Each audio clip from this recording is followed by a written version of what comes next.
നമസ്കാരം. പൂയ നക്ഷത്രത്തിൽ ജനിച്ചവർക്ക് ഏതൊരു കാര്യങ്ങളും ഏറ്റെടുക്കും സുഗമമാണെന്ന് തോന്നുന്ന കാര്യങ്ങളാണെങ്കിൽ പോലും വളരെ പ്രയത്നിച്ച് ഏറ്റെടുക്കുന്ന കാര്യങ്ങളിൽ അന്തിമ നിമിഷത്തിൽ ഈ മാസത്തിൻ്റെ രണ്ടാമത്തെ പകുതിയിൽ ഏറെക്കുറെ പൂർണ്ണമായിട്ടുള്ള ഫലപ്രാപ്തിയിലെത്തിക്കുവാൻ സാധിക്കും.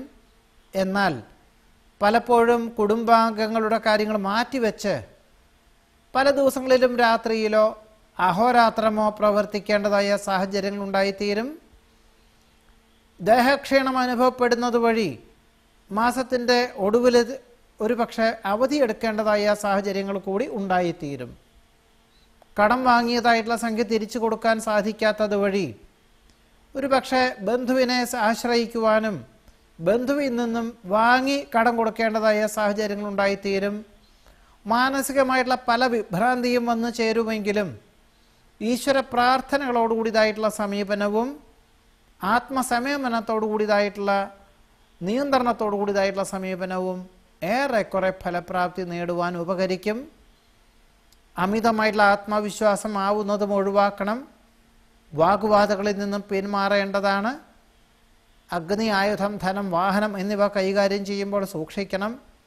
സ്വന്തം ചുമതലകൾ മറ്റൊരാളെ ഏൽപ്പിക്കുന്നത് അബദ്ധമായി തീരുവാനുള്ള യോഗമുള്ളതിനാൽ പലപ്പോഴും അഹോരാത്രം പ്രവർത്തിക്കേണ്ടതായ സാഹചര്യങ്ങൾ ഉണ്ടായിത്തീരും.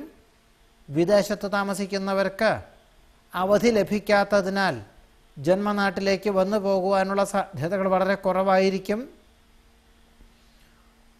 ഒരു പക്ഷേ ശാസ്ത്രീയ വശം ശരിയാണെങ്കിലും പ്രായോഗിക വശം ചിന്തിച്ച് പ്രവർത്തിക്കുവാനുള്ള സാഹചര്യങ്ങൾ വളരെ കുറവായതിനാൽ ഏറ്റെടുക്കുന്ന കാര്യങ്ങളൊന്നും തന്നെ പൂർണ്ണതയിലെത്തിക്കുവാനുള്ള സാധ്യതകൾ വളരെ കുറവായിരിക്കും. വാസ്തവ വിരുദ്ധമായിട്ടുള്ള പല തോന്നലുകളും വന്ന് ചേരുമെങ്കിലും യുക്തിപൂർവം ചിന്തിച്ച് പ്രവർത്തിക്കേണ്ടതാണ്. നഷ്ടപ്പെട്ടു എന്ന് കരുതുന്ന പല രേഖകളും തിരിച്ചു ലഭിക്കുന്നത് വഴി ആശ്വാസകരമായ അന്തരീക്ഷം സംജാതമാകും.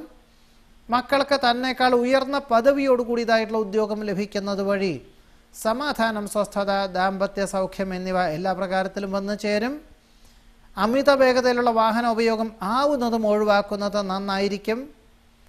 ബന്ധുമിത്രാദികൾ വരുമെങ്കിലും അവരുടെ കാര്യങ്ങളൊന്നും വേണ്ട വിധത്തിൽ അന്വേഷിക്കുവാനുള്ള മാനസികമായിട്ടുള്ള അവസ്ഥാവിശേഷങ്ങൾ വളരെ കുറയുവാനാണ് പൂയ നക്ഷത്രക്കാർക്ക് ഈ മാസത്തിൽ യോഗം കാണുന്നത്. നമസ്കാരം.